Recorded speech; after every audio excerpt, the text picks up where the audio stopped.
اسلامی عقائد کے اندر اللہ تعالیٰ کی صفات کا بیان چل رہا تھا. ان میں سے چوتھی صفت علم، اس کو آج ہم پڑھیں گے. صفت علم وہ علم والا ہے جس سے آسمانوں اور زمین کا کوئی ذرہ پوشیدہ نہیں. اللہ تعالیٰ کی ذات صفت علم سے بھی موصوف ہے کہ آسمانوں اور زمینوں میں کوئی بھی چیز ایسی نہیں ہے جو اللہ کی ذات سے پوشیدہ ہو اور چھپی ہوئی ہو. برو علم یک ذرہ پوشیدہ نیست کہ پیدا و پنہا بنزدشت یکی است. اس سے ایک ذرہ کا علم بھی پوشیدہ نہیں ہے کیونکہ کھلی اور چھپی چیز اس کے لیے یکساں ہے. لہذا جو کچھ ہو رہا ہے اور ہوا ہے اور ہوگا ان سب باتوں کو پوری تفصیلات کے ساتھ ازل ہی میں جان لیا تھا. ٹھیک ہے، جو کچھ ہمارے اس دنیا میں آنے سے پہلے زمانہ گزشتہ میں ہو چکا، جو کچھ اس وقت ہو رہا ہے اور جو کچھ آئندہ ہوگا، ان سب باتوں کا علم اللہ رب العزت کو ہمیشہ سے ہے. ازل ہی میں جان لیا تھا کہ فلاں وقت فلاں شخص یہ کام کرے گا اور فلاں وقت میں یہ کچھ ہوگا. یہاں تک کہ اگر ساتویں آسمان پر یا تحت الثری میں مچھر اپنے پر کو ہلائے یا کوئی شخص اپنے دل میں کسی طرح کا وسوسہ لائے، وہ بھی اس کو معلوم ہے. اور ایسا اس لیے ہے کہ عالم کو پیدا کرنا، پھر اس کو باقی رکھنا اور پرورش کرنا اور ہر شخص کے حسب حال حاجت روائی کرنا علم کے بغیر محال ہے. ٹھیک ہے، تو اللہ رب العزت کو ہر چیز کے بارے میں علم ہوگا تو تبھی ہر چیز کی پرورش بھی کرے گا، اس کی حاجت روائی بھی کرے گا اور اس کو باقی بھی رکھے گا. کوئی بھی چیز علم سے خارج ہو جائے، علم سے نکل جائے تو اس کی حفاظت پھر کرنا ناممکن ہے. ٹھیک ہے، اس لیے ہر چیز کا علم اللہ رب العزت کی ذات کے پاس ہے. قرآن پاک میں ہے یعلم ما فی السماوات والارض ویعلم ما تسرون وما تعلنون واللہ علیم بذات الصدور. ترجمہ: اللہ جانتا ہے جو کچھ ہے آسمانوں میں اور زمین میں، اور جانتا ہے جو تم چھپاتے ہو اور جو اعلانیہ کرتے ہو، اور اللہ کو معلوم ہے دلوں کی بات. دلوں کے اندر بھی جو راز ہیں وہ اللہ کے علم میں موجود ہیں اور ہمیشہ سے موجود ہیں. یعلم ما یلج فی الارض وما یخرج منها وما ینزل من السماء وما یعرج فیہا وهو معکم اینما کنتم واللہ بما تعملون بصیر. اللہ جانتا ہے جو اندر جاتا ہے زمین کے اور جو اس سے نکلتا ہے، اور جو کچھ اترتا ہے آسمان سے اور جو کچھ اس میں چڑھتا ہے، اور وہ تمہارے ساتھ ہے جہاں کہیں تم ہو، اور جو کچھ تم کرتے ہو اللہ اس کو دیکھتا ہے. اللہ کو ہر انسان کے ہر عمل کا علم ہے. زمین کے اندر بیج جا رہے ہیں، پودے نکل رہے ہیں، یہ ساری چیزیں اللہ کے علم میں ہیں. یا بنی انہا ان تک مثقال حبۃ من خردل فتکن فی صخرۃ او فی السماوات او فی الارض یأت بها اللہ ان اللہ لطیف خبیر. سورہ لقمان آیت نمبر 16. اے بیٹے، اگر کوئی چیز ہو رائی کے دانہ کے برابر، پھر وہ ہو کسی پتھر میں یا آسمان میں یا زمین میں. رائی کا دانہ بہت باریک ہوتا ہے، جیسے تل وغیرہ ہوتے ہیں نا، تو یا زیرہ ہوتا ہے. رائی کا دانہ بھی اسی طرح کا ہوتا ہے، بلکہ شاید ان سے بھی چھوٹا ہوتا ہے. تو کتنی ہی چھوٹی چیز کیوں نہ ہو، تو وہ پھر اس کے بعد کسی پتھر کے اندر بھی ہو یا آسمان میں ہو یا زمین میں ہو تو لے آئے گا اللہ اس کو. بے شک اللہ جانتا ہے چھپی ہوئی چیزوں کو، خبردار ہے. اللہ رب العزت چھپی ہوئی چیزوں کو جانتا ہے اور ہر چیز کی خبر اس کو ہے. ایک حدیث میں ہے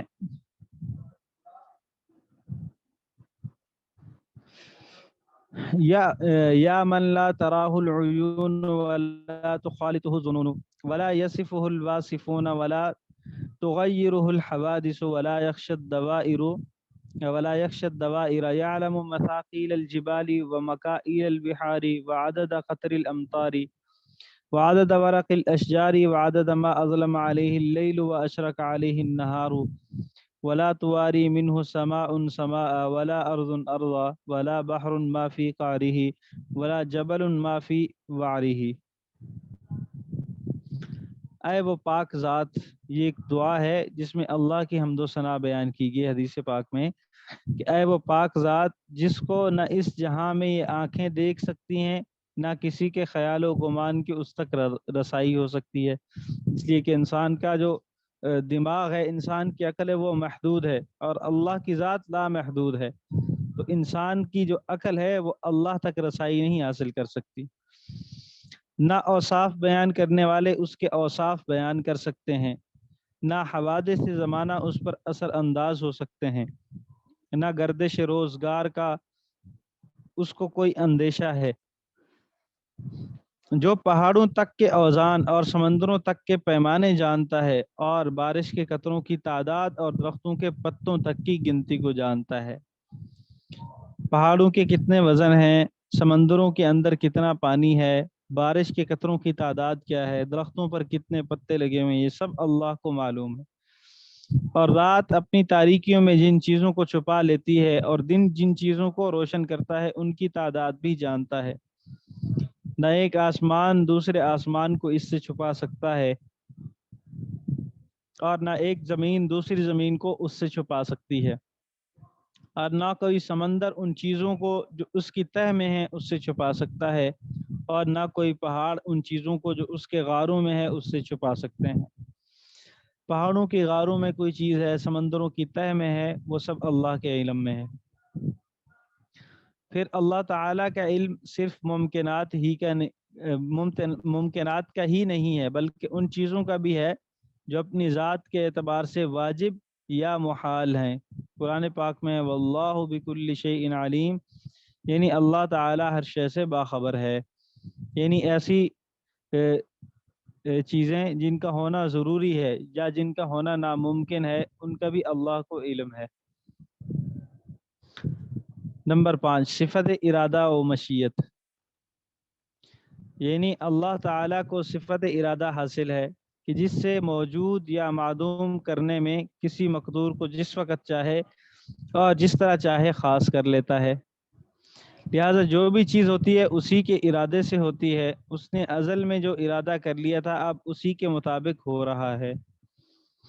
ارشاد الہی ہے فعال لما یرید، یعنی جس چیز کا وہ ارادہ کرتا ہے اس کو کر لیتا ہے، یہ نہیں کہ وہ کسی چیز کا ارادہ کرے پھر وہ چیز نہ ہو، ورنہ عجز لازم آئے گا، ٹھیک ہے، اور عجز جو ہے وہ عیب ہے۔ اللہ تعالیٰ کی ذات عیوب سے پاک ہے، اگر کوئی ارادہ کرے اور اس کے ارادے کے بعد وہ کام نہ ہو تو اس کا مطلب ہے وہ کمزور ہے، جو ارادہ کرتا ہے اس کو پورا نہیں کر سکتا، تو اللہ کی ذات جو ارادہ کرتی ہے وہ پورا ہو جاتا ہے، اس لیے کہ یہ عالم کہ جس کے نظام سے عقلاء کی عقلیں حیران، اور اس میں یہ گو نہ گو عجائب کہ جن سے حکماء سرگرداں ہیں، بغیر ارادے کے پیدا کرنا محال ہے، کیونکہ وہ افعال جو ارادے کے بغیر خود بخود ہوں، جیسے مرتعش کے ہاتھ کی حرکتیں ان میں یہ عجیب و غریب نظام و انتظام نہیں ہوتا۔ مرتعش کا مطلب جس آدمی کو راشا کی بیماری ہو، ہاتھ پاؤں کانپتے ہیں نا، تو اس کے ہاتھ پاؤں جو حرکت کر رہے ہوتے ہیں وہ حرکت غیر اختیاری ہوتی ہے، اپنے ارادے سے نہیں کر رہا ہوتا،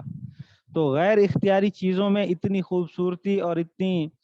عجیب و غریب چیزیں یہ نہیں ہوتی،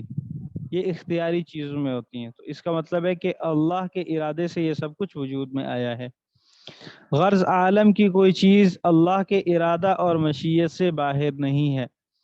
اللہ جو چاہتا ہے وہ ہوتا ہے، اور جو نہیں چاہتا وہ نہیں ہوتا۔ ملائکہ اور شیاطین اور جن اور انس یعنی انسان، ان سب کے اندر جو ارادہ ہے وہ اسی کا پیدا کردہ ہے۔ مخلوق کا ارادہ اللہ کے ارادے اور مشیت کے ماتحت ہے، ٹھیک ہے۔ جب انسان کوئی کام کرنا چاہتا ہے، کسی بات کا ارادہ کرتا ہے، تو اگر اللہ بھی اس کام کو کرنے کا ارادہ کر لیں تو وہ ہو جاتا ہے، ورنہ وہ کام نہیں ہوتا۔ تو انسان کا ارادہ بھی اللہ کے ارادے کی تابع ہے، انسان کے ارادے کو بھی اللہ پیدا کرتے ہیں۔ قرآن پاک میں فرمایا وَمَا تَشَاءُونَ إِلَّا أَن يَشَاءَ اللَّهُ رَبُّ الْعَالَمِينَ کہ تم خدائے رب العالمین کے چاہے بغیر کچھ نہیں چاہ سکتے۔ تو اس پر اگر کوئی یہ اعتراض کرے کہ جب پہلے ارادہ خدا بندی ہوتا ہے کہ بندہ یوں ارادہ کرے، اس کے بعد بندہ ارادہ کرتا ہے، تو اگر بندے کا ارادہ کبھی ہے تو اس کا مؤثر یعنی ارادہ خدا بندی بھی کبھی ہونا چاہیے، ٹھیک ہے۔ ہاں، پیچھے یہ بات آئی کہ بندے کا ارادہ اللہ کے ارادے کے تابع ہوتا ہے۔ جب اللہ رب العزت ارادہ کرتے ہیں کہ یہ بندہ فلاں کام کا ارادہ کرے تو پھر بندہ ارادہ کرتا ہے، پہلے اللہ کی ذات ارادہ کرتی ہے، پھر بندہ ارادہ کرتا ہے، بندے کے دل میں ارادہ پیدا ہوتا ہے۔ تو اگر کوئی آدمی غلط کام کا، گناہ کا، برے کام کا ارادہ کرتا ہے، تو اب اس کا ارادہ برا ہے تو اللہ کے ارادے کے یہ تابع ہے، تو اس کا مطلب ہے کہ اللہ کا ارادہ بھی برا ہوا، پھر اس کو بھی برا کہنا چاہیے، کیونکہ تابع اور متبوع ایک جیسے ہی ہوتے ہیں، ٹھیک ہے۔ تو اسی طریقے سے جیسے کوئی جانور ہوتے ہیں، اب اگر کسی انسان نے ان کو پکڑا ہوا ہے، ان سے کوئی کام کروا رہا ہے، تو غلط کام کروا رہا ہے تو انسان کی طرف منسوب ہوگا کہ جانور بیچارے کو تو نہیں پتہ، اس نے جو کروایا اس نے کر دیا، وہ اس کے تابع ہے، جس طرف موڑے جانور مڑ جاتا ہے۔ تو اگر اللہ کے ارادے کے تابع ہے انسان کا ارادہ، تو انسان کا ارادہ اگر کبھی اور برا ہے تو اس کا مؤثر یعنی اس میں اثر ڈالنے والا جو ارادہ ہے وہ اللہ کا ہے، تو اللہ کا ارادہ بھی، ارادہ خداوندی بھی کبھی ہونا چاہیے۔ تو اس کا جواب یہ ہے کہ ارادہ خداوندی ہزاروں مصلحتوں پر مشتمل ہے، ہر ارادے کے پیچھے کوئی نہ کوئی مصلحت ہوتی ہے، کیونکہ اللہ تعالی حکیم ہے، اور حکیم کو کوئی ارادہ اور فعل حکمت و مصلحت سے خالی نہیں ہوتا، اس لیے وہ کبھی نہیں، جبکہ بندے کا فعل برائی مقصود ہونے کی وجہ سے کبھی ہوتا ہے، یعنی بندے کے دل میں جو ہے وہ غلط کام کرنے کا ارادہ ہوتا ہے اور مقصود ہی برائی کرنا ہوتا ہے، لیکن اللہ کے ارادے کا مقصد برائی نہیں، اس کے پیچھے مصلحتیں ہیں۔ تو اس وجہ سے بندے کا فعل کبھی ہوگا، بندے کا ارادہ کبھی ہوگا، اللہ تعالیٰ کا جو ارادہ ہے اس کو کبھی نہیں کہہ سکتے۔ اس پر اگر یہ شبہ ہو کہ وہ ارادہ خدا بندی میں کوئی قباحت لازم نہیں آئی، کہ اس میں تو حکمت ہے، قباحت کوئی نہیں ہے، مگر بندہ کا غیر مختار ہونا تو لازم آ گیا، کہ جب بندے کا ارادہ اللہ کے ارادے کے تابع ہو گیا، اللہ چاہیں گے تو پھر بندہ کوئی کام کرے گا، تو اس کا مطلب ہے کہ بندے کا ارادہ اللہ کے ارادے کے تابع ہے اور بندے کو کوئی اختیار نہیں ہے، بندہ مجبور ہے، کیونکہ بندے کے ارادے کا اللہ تعالیٰ کے ارادے کے موافق ہونا ضروری ہے۔ بندہ اگر گناہ کرنا چاہے اور اللہ کا ارادہ اس سے نیکی کروانے کا ہو تو وہ گناہ اس سے نہیں ہوگا، نیکی ہوگی، اور اگر بندہ نیکی کرنا چاہے لیکن اللہ کا ارادہ اس سے گناہ کروانے کا ہے تو اس سے گناہ ہی ہوگا، نیکی اس سے نہیں ہوگی، اس کا مطلب ہے کہ انسان مجبور ہے۔ تو اس کا جواب یہ ہے کہ ارادہ خداوندی خاص اس طرح سے متعلق ہوا کہ بندہ دل میں خیال آنے کے بعد اپنے اختیار سے اس خیال کو پختہ کرے گا، یعنی اللہ رب العزت اس کے دل میں ارادہ اور خیال ڈالیں گے، ٹھیک ہے، اس کو مجبور نہیں کریں گے وہ کام کرنے پر، پھر اس کام کو کرنے کا وہ خود عزم کرے گا اور اپنے اختیار سے اس کام کو کرے گا۔ بندہ دل میں خیال آنے کے بعد اپنے اختیار سے اس خیال کو پختہ کرے گا، خیال تو اللہ نے ڈالا ہے، اب اس خیال کو پختہ بندہ خود کرے گا اور عزم کر کے اس فعل کو کرے گا، اور ہر شخص کا دل اس پر کافی گواہ ہے کہ وہ اپنے ارادے اور اپنے فعل پر اپنے آپ کو با اختیار اور آزاد پاتا ہے، ٹھیک ہے، ہر بندے کا دل یہ گواہی دیتا ہے کہ میں مجبور نہیں ہوں، اپنی مرضی سے جو کام کرتا ہوں ٹھیک ہے۔ تو اگر ہر انسان مجبور ہے تو پھر یہ جو جتنے بھی عدالتیں لگی ہوئی یہ تو ختم ہو جائیں گی، یہ ہر انسان سمجھتا ہے اس بات کو کہ مجرم مجرم ہوتا ہے، ورنہ جو مجرم جرم کرے وہ کہے کہ اللہ نے ہی اس کا ارادہ کیا تھا، میں تو مجبور تھا، جیسا اللہ نے چاہا ویسے ہو گیا، اللہ نے مجھ سے قتل کروانا چاہا قتل ہو گیا، اور چوری کروانی چاہی تو چوری بھی ہو گئی مجھ سے، اب مجھے کیوں سزا مل رہی ہے؟ تو جو بھی مجرم ہوتا ہے وہ دل میں اس بات کو اچھے طریقے سے جانتا ہے کہ میں نے اپنے اختیار سے کیا، مجھے کسی نے مجبور نہیں کیا تھا۔ اگر ہر بندہ مجبور ہو تو پھر سزائیں معطل ہو جائیں گی، ختم ہو جائیں گی، کیونکہ سزا تو اس آدمی کو دیتے ہیں جو اپنے اختیار سے کرے۔ اگر کسی کو مجبور کیا جائے، مجبوری میں کوئی کام کرے، تو اس کی تو سزا نہیں ہوتی۔ تو ہر شخص کا دل اس پر کافی گواہ ہے کہ وہ اپنے ارادے اور اپنے فعل پر اپنے آپ کو با اختیار اور آزاد پاتا ہے، مجبور محض نہیں پاتا۔ لہذا بندے کے ارادے اور اختیار کو تو اور زیادہ تاکید حاصل ہوئی اور اس کا ثبوت اور پختہ ہو گیا، نہ یہ کہ بندے کا ارادہ سرے سے کالعدم ہو گیا۔ نوٹ: اس بارے میں مزید تفصیل آئندہ آئے گی، یعنی تقدیر کے باب میں یہ بات آئے گی کہ تقدیر کیا چیز ہے اور انسان کے پاس کتنا اختیار ہے۔ غرض کائنات کی تمام چیزیں پردہ عدم میں تھیں۔ عدم کا مطلب نہ ہونا ہے، کسی چیز کا وجود نہ ہو، موجود نہ ہو تو کہتے ہیں یہ معدوم ہے، عدم کے پردے میں ہے۔ خدا تعالی نے اپنے ارادہ اور اختیار سے ان کے وجود کو ان کے عدم پر ترجیح دی اور ان کے وجود کے لیے ایک زمانہ معین کر دیا۔ اس کے ارادہ کے مطابق کائنات عالم کی تمام اشیاء اپنے اپنے وقت میں اس کے حکم سے وجود میں آئیں۔ اللہ تعالیٰ نے ان کا ارادہ کر لیا اور ان کو وجود دیا۔ اور چھٹی صفت ہے صفت کلام۔ اللہ تعالیٰ متکلم ہے، یعنی کلام اس کی صفت ہے اور قدیم اور ازلی ہے، ہمیشہ سے ہے، اور اس کی ذات کے ساتھ قائم اور موجود ہے، لیکن اس کا کلام ہمارے کلام کی طرح نہیں ہے۔ اللہ تعالیٰ کے لیے کلام ہونے کے دلائل یہ ہیں: قال یا موسیٰ انی اصطفیتک علی الناس برسالاتی و بکلامی، سورہ اعراف آیت نمبر 144۔ اللہ رب العزت نے فرمایا،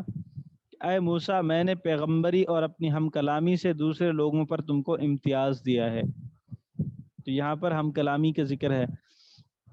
منہم من کلم اللہ ورفع بعضهم درجات، بعض ان میں وہ ہیں جن سے اللہ نے کلام کیا اور ان کے بعض کو بہت سے درجوں میں سرفراز کیا۔ بعض انبیاء کے بارے میں ہے، سورہ بقرہ آیت نمبر 253، کہ اللہ رب العزت نے بعض انبیاء سے کلام کیا۔ قلنا یا آدم اسکن انت وزوجک الجنہ، ہم نے کہا اے آدم تم اور تمہاری بیوی جنت میں رہو۔ اہل حق کے نزدیک جو کلام خدا کی صفت ہے وہ حروف و آواز سے مرکب نہیں بلکہ وہ ایک صفت ہے۔ ٹھیک ہے، جیسے ہم بولتے ہیں تو زبان سے الفاظ نکلتے ہیں اور دوسرا سن کے ہماری بات کو سمجھتا ہے، تو اللہ تعالیٰ کی جو صفت کلام ہے اس میں حروف اور آواز نہیں ہے، بلکہ وہ ایک صفت ہے جو اللہ تعالیٰ کی ذات کے ساتھ قائم ہے، اور اس کو کلام نفسی کہتے ہیں، کیونکہ کلام اصل میں دل میں موجود مضمون اور معانی کو کہتے ہیں۔ چنانچہ اختل شاعر کہتا ہے، ان الکلام لفی الفؤاد وانما جعل اللسان علی الفؤاد دلیلا، کلام دل میں ہوتا ہے اور زبان تو محض اس دل کے مضمون پر دلالت کرتی ہے۔ ہم لوگ دل کے اس مضمون کو کبھی زبان سے ادا کرتے ہیں، کبھی لکھ کر بتاتے ہیں اور کبھی اشاروں سے ظاہر کرتے ہیں۔ ٹھیک ہے، جو کلام ہے وہ اصل میں دل کا مضمون ہے۔ ٹھیک ہے، دل کے جذبات ہیں، دل کی خواہشیں ہیں۔ جیسے مثال کے طور پر گونگا آدمی ہے، وہ بات نہیں کرتا، اشارے سے بتاتا ہے تو ہم سمجھ جاتے ہیں۔ اشارہ کرے گا ہاتھ سے، پانی پینا ہے جو سمجھ جائیں گے، کھانا کھانا ہے سمجھ جائیں گے۔ اصل جو بات ہوتی ہے وہ دل کے اندر ہوتی ہے۔ ٹھیک ہے، تو اس بات کو بتانے کے لیے الفاظ بولے جاتے ہیں، تو کہیں پہ الفاظ ہوتے ہیں کہیں پہ نہیں ہوتے۔ ہمارے معاشرے میں بھی ایسا ہے، بعض دفعہ کسی کو آنے کا کہتے ہیں تو ہاتھ سے یا آنکھ سے اشارہ کرتے ہیں کہ ادھر آ جاؤ، تو اب یہاں پر کوئی کلام نہیں ہے، لیکن بات اس کو سمجھ آ گئی کہ ہم کیا کہنا چاہتے ہیں۔ تو جو بات ہمارے دل کے اندر ہوتی ہے، جو ہم کہنا چاہ رہے ہیں اس کا نام کلام ہے، ٹھیک ہے؟ تو انسان تو اس کلام کی ادائیگی کے لیے الفاظ کے محتاج ہیں، لیکن اللہ رب العزت کی ذات الفاظ کی محتاج نہیں ہے۔ اور کبھی کبھی لکھ کر بھی بتایا جاتا ہے، بولا نہیں جاتا، لکھ کر بتایا جاتا ہے کہ ہم یہ کہنا چاہتے ہیں۔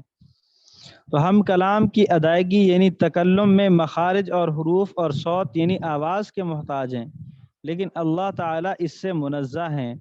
وہ ہماری طرح حروف و آواز سے تکلم نہیں فرماتے۔ حروف لکھے ہوئے میں ہوتے ہیں اور الفاظ زبان سے جو بات نکلتی ہے، زبان سے جو بات نکلتی ہے اس کو لفظ کہتے ہیں، اور کاغذ پر جو نقوش ہم بناتے ہیں ان کو الفاظ کہتے ہیں، ان کو حروف کہتے ہیں۔ تو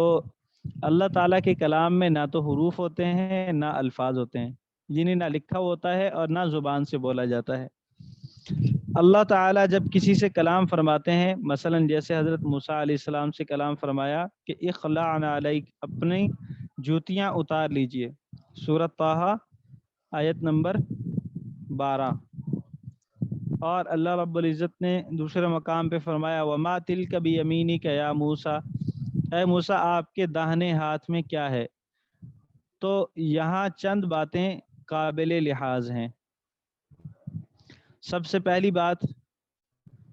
امام اشعری رحمہ اللہ کے نزدیک، ابو الحسن اشعری رحمہ اللہ جو اہل سنت کے دو بڑے امام ہیں عقائد میں،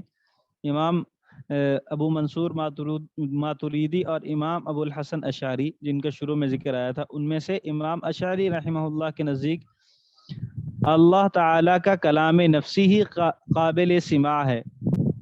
اگرچہ یہ عام عادت کے خلاف ہے، یعنی اللہ رب العزت کا جو کلام ہے بعین ہی وہ سنا جا سکتا ہے، لیکن عام طور پہ ایسا ہوتا نہیں ہے، جبکہ امام ماتریدی رحمہ اللہ بھی کلام نفسی کو سننے کو ممکن مانتے ہیں، ٹھیک ہے؟ نمبر 2، کسی خاص شخص کے ساتھ کلام میں، جیسا کہ مثلا حضرت موسیٰ علیہ السلام کے ساتھ گفتگو میں ہوا، امام اشعری رحمہ اللہ تو یہی کہتے ہیں کہ حضرت موسیٰ علیہ السلام نے کلام نفسی کو ہی سنا۔ البتہ امام ماتریدی رحمہ اللہ فرماتے ہیں کہ حضرت موسیٰ علیہ السلام نے ایسی آواز سنی جو کلام الہی پر دلالت کر رہی تھی، کلام الہی نہیں سنا بلکہ کلام الہی پر دلالت کرنے والی آواز سنی، ٹھیک ہے؟ جیسے ہمارے دل میں جو بات ہوتی ہے اس بات پر دلالت کرنے والی اور اس بات کو بتانے والی آواز ہم سنتے ہیں، تو ایسے ہی حضرت موسیٰ علیہ السلام نے کلام نہیں سنا بلکہ اس پر دلالت کرنے والی آواز سنی۔ اور امام ماتریدی رحمہ اللہ کے نزدیک حضرت موسیٰ علیہ السلام کو کلیم اللہ اس وجہ سے کہا جاتا ہے کہ انہوں نے اللہ تعالیٰ کے ساتھ کسی کتاب یا فرشتے کے واسطے کے بغیر کلام کیا۔ نمبر 3، اللہ تعالیٰ کا کلام دو طرح کا ہے، ایک تو وہ ہے جو احکام و نواہی پر مشتمل ہے، یعنی احکامات ہیں، یہ کام کرو یہ کام نہ کرو، تو یہ تو قدیم ہے اور اس کے اعتبار سے اللہ تعالیٰ ہمیشہ سے متکلم ہے۔ دوسرا وہ ہے جو کسی مخلوق سے کسی خاص موقع پر کیا، جیسے وکلم اللہ موسیٰ تکلیما، حضرت موسیٰ علیہ السلام سے اللہ نے کلام کیا۔ تو امام اشعری رحمہ اللہ کہتے ہیں کہ یہ کلام کرنا بھی قدیم ہے۔ جو امر اور نواہی جو احکامات ہیں، یہ والا کلام تو قدیم ہے، اس پر اتفاق ہے، اور جو اللہ نے اپنے بندوں سے جیسے حضرت موسیٰ علیہ السلام سے کلام کیا، یہ قدیم ہے یا نہیں ہے، اس کے بارے میں امام اشعری رحمہ اللہ فرماتے ہیں یہ کلام کرنا بھی قدیم ہے، اور اس کی وجہ سے اللہ تعالی ہمیشہ سے متکلم ہے، البتہ اس شرط کے ساتھ کہ جب وہ مخاطب پایا جائے گا تو اس خاص کلام کا تعلق اس مخاطب کے ساتھ ہوگا۔ مثلا وکلم اللہ موسیٰ تکلیما، اللہ تعالیٰ نے موسیٰ علیہ السلام سے کلام کیا، کلام نفسی میں اس قید کے ساتھ ہمیشہ سے موجود ہے کہ جب حضرت موسیٰ علیہ السلام کو وجود حاصل ہوگا اور وہ ایک خاص موقع پر پہنچیں گے تو اس وقت اس کلام کا ربط و تعلق حضرت موسیٰ علیہ السلام کے ساتھ ہوگا۔ جیسے ہم کوئی بات کرتے ہیں، مثال کے طور پہ ابھی میں آپ حضرات سے بات کر رہا ہوں، پڑھنے والوں سے بات کر رہا ہوں، تو ہمارا کلام ابھی پیدا ہوا ہے، میرا کلام ابھی پیدا ہوا ہے، ہمیشہ سے نہیں ہے۔ لیکن اللہ رب العزت نے اپنے بندوں سے جو کلام کیا، جیسے حضرت موسیٰ علیہ السلام سے کلام کیا، تو یہ کلام ہمیشہ سے موجود تھا، کلام ہمیشہ سے موجود تھا، کیونکہ اللہ رب العزت کی ذات بھی ہمیشہ سے اور صفات بھی ہمیشہ سے، تو کلام ان کی صفت یہ ہمیشہ سے موجود تھی۔ لیکن جب حضرت موسیٰ علیہ السلام پیدا ہوئے، اس کے بعد ایک خاص مقام پر پہنچے تو اس کلام کا ان سے تعلق جڑ گیا، بس کلام ہمیشہ سے تھا، یعنی کہ اس وقت وجود میں آیا، کلام پہلے سے موجود تھا، بس اس کا تعلق حضرت موسیٰ علیہ السلام سے اس وقت بنا جب وہ ایک خاص مقام پہ پہنچے، یعنی کوہ طور پہ۔ یہ تو امام ابو الحسن اشعری کہتے ہیں۔ اکثر ماتریدیہ کہتے ہیں کہ تکلیم اس وقت کہتے ہیں جب دوسرے کو سنائے،